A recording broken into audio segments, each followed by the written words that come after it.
our guest tonight, Menopause! Woo!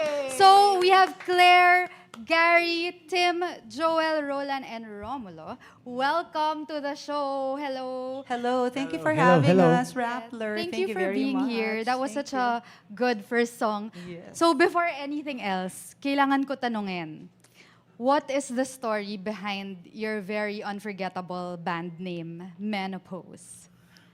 Wag mo daw didiretso yun. Pag diniretso, iba yung dating. Actually, that's our goal. Parang, ang uso kasi that time, kailangan talaga make catch yung name ng group. So, lagi lang namin kinokorek kung ano yung spelling. So, it's like Okay. men and then oppose. So, sila yung men, ako yung oppose probably. Okay. Dahil ako lang yung only girl. So, it was taught by our manager, Yeah, former manager Daddy namin. Boy.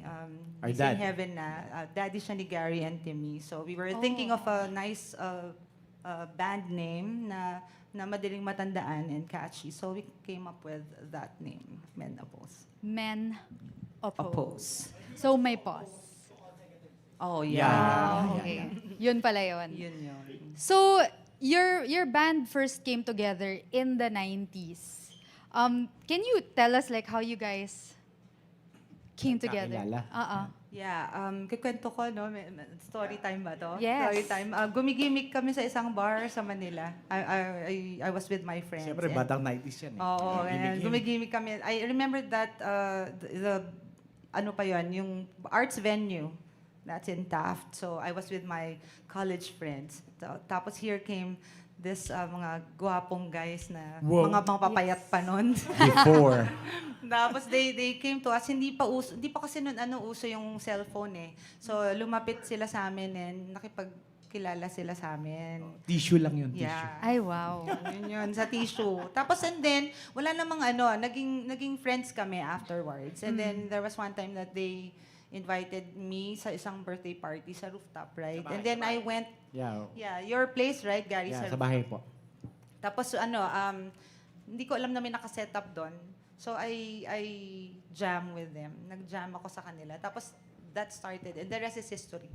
So alam nila no na singer ka na.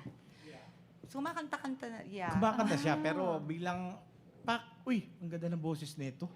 Tara, kunin natin sa banda. Yeah. Tapos and then we just found ourselves recording na. Nagre-record na kami kasi nagko-compose din talaga kami ng songs. So that started it all. And the rest is history. 27 years ago. Yeah. Grabe. Napag-ahalata, no? no? Hindi ka pa pinapanganak, no? Ay, pinanganak na ako. So, what was it like to be a musician then? Parang, syempre, wala pang Spotify noon, wala pang mga download. So, like, was it easier or more challenging to make music? No. Before, hindi namin expect kasi ang hirap. Kasi actually nakilala yung Kasalanan Ba yung kanta namin. Hindi kami kilala. So, lumabas, siyempre before tape, CD. Yan.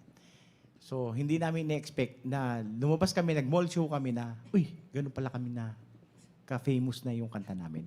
So, bilang nabigla kami. So, yun. So parang what was it like then? Kasi ngayon, di ba, pag band ka, you write music and then you record it, tapos you release it on the internet, like Spotify or SoundCloud.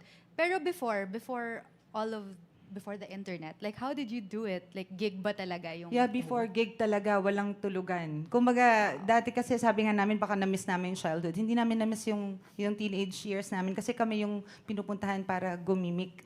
So, ang pahinga lang namin noon was one day lang practice pa. So, before, it's different kasi we compose our own songs and we need to finish like 10 cuts in an album. Pero ngayon, iba na, single na yung nilalabas. Tama.